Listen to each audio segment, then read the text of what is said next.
जय हिंद दोस्तों। आज हम सीएसडी की 18 इंपॉर्टेंट बातों और सुविधाओं के बारे में जानेंगे। तो देर किस बात की, चलिए शुरुआत करते हैं। नंबर 1, सीएसडी फैसिलिटी किन लोगों को अवेलेबल है, तो उन लोगों की लिस्ट को आप अब अपनी स्क्रीन पर देख सकते हैं।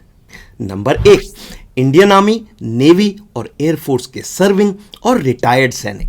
नंबर 2, असम राइफल्स के सर्विंग और रिटायर्ड सैनिक। नंबर 3, कोस्ट गार्ड के सर्विंग और retired personal. Number 4, grief personal.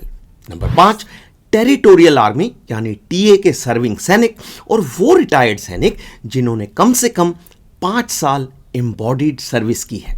Number 6, सैनिकों की विडोज और डिपेंडेंट्स। और नंबर 7, डिफेंस सिविलियंस जो सर्विस हेडक्वार्टर, फैक्ट्री और डेपोज में पोस्टेड है। रिटायरमेंट के बाद डिफेंस सिविलियंस को केवल ग्रोसरी आइटम ऑथराइज होते हैं, लिकर ऑथराइज नहीं होती। तो यह था कि सीएसडी फैसिलिटी किन लोगों को ऑथराइज है। नंबर 2, ग्रोसरी का कोटा। ग्रोसरी कोटे को आप अब अपनी स्क्रीन पर देख सकते हैं। ऑफिसर्स 11,000 रुपए पर मंथ, जेसीओस 8,000 रुपए पर मंथ और एनसीओस तथा अदर रैंक्स 5,500 रुपए per month, 5,500 rupees per month. Grocery का कोटा रिटायरमेंट के बाद भी सेम रहता है। नंबर 3, लिकर का कोटा। लिकर कोटे को आप अब अपनी स्क्रीन पर देख सकते हैं।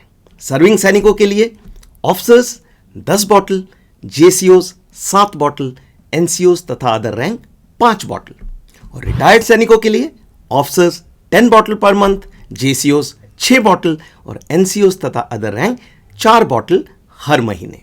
ग्रेट।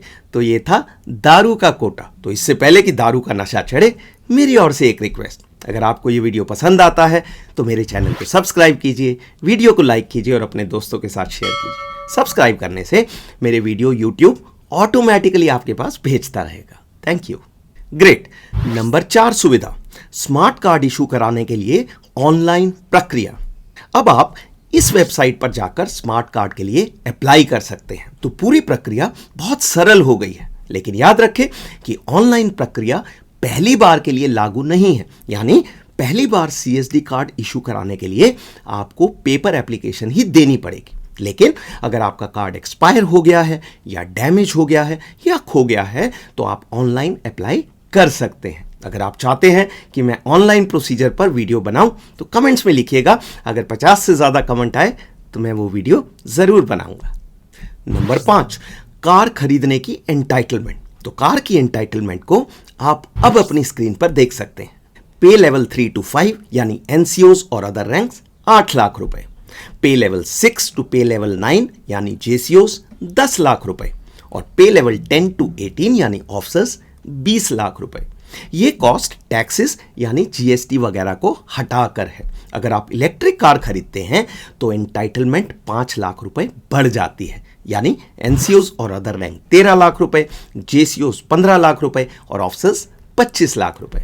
नंबर 6, आप अपनी नौकरी के दौरान कितनी कारें खरीद सकते हैं। तो सभी सैनिक, चाहे वो ऑफिसर्स हों, जेसीओस, एनसीओस या अदर रैंक, 8 साल में एक बार कार खरीद सकते हैं। लेकिन अगर आप अपनी पहली इलेक्ट्रिक कार खरीद रहे हैं तो पिछली कार से 6 साल के गैप पर ही खरीद सकते हैं। अगर सैनिक की डेथ हो जाती है तो उनकी फैमिली को भी सेम सुविधा लागू है।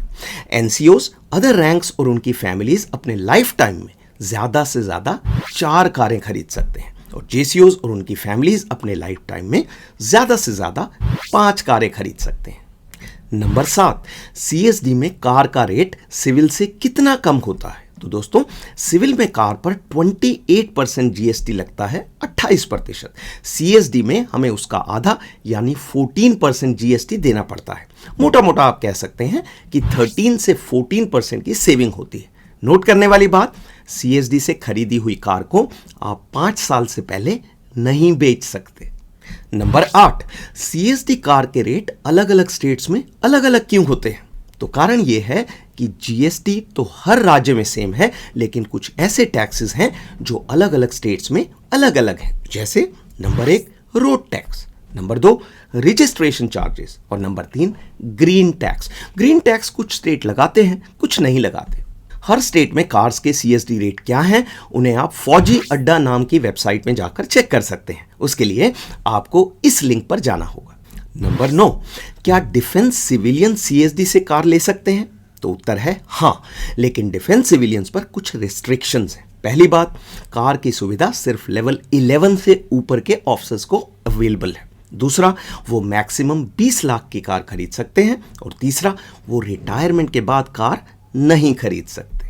नंबर 10, आप कितने टीवी और कितने एसी खरीद सकते हैं? तो दोस्तों, हर 4 साल में आप 2 टीवी और 4 एसी खरीद सकते हैं। नंबर 11, टीवी और एसी के अलावा AFD1 आइटम कितने खरीद सकते हैं?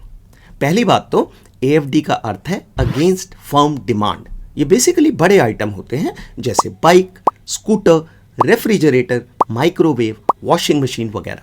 ये सभी आइटम आप हर 4 साल में एक ही खरीद सकते हैं। तो AFD1 आइटम्स में टीवी हर 4 साल में 2, एसी 4 साल में 4 और बाकी सभी AFD1 आइटम्स 4 साल में 1। नंबर 12, AFD1 आइटम्स को खरीदने का तरीका। तो दोस्तों, अब आप AFD1 आइटम्स ऑनलाइन भी खरीद सकते हैं। उसके लिए वेबसाइट है afd.csdindia.gov.in। AFD पोर्टल से चीज़ें खरीदने के बारे में मैंने 2 डिटेल्ड वीडियो बनाए थे। आप चाहें तो उन्हें इस लिंक पर क्लिक करके देख सकते हैं। अगर आपको AFD पोर्टल से चीज़ें खरीदने या अकाउंट बनाने में कोई समस्या आती है तो इस नंबर पर कॉल कीजिए या इस ईमेल आईडी पर मेल कीजिए। नंबर 13, AFD2 आइटम्स क्या होते हैं? तो AFD2 आइटम्स की कैटेगरी में आते हैं बाकी बड़े आइटम्स जैसे पंखे, मैट्रेस, घड़ी, सनग्लासेस, प्रेशर कुकर, सूटकेस वगैरह।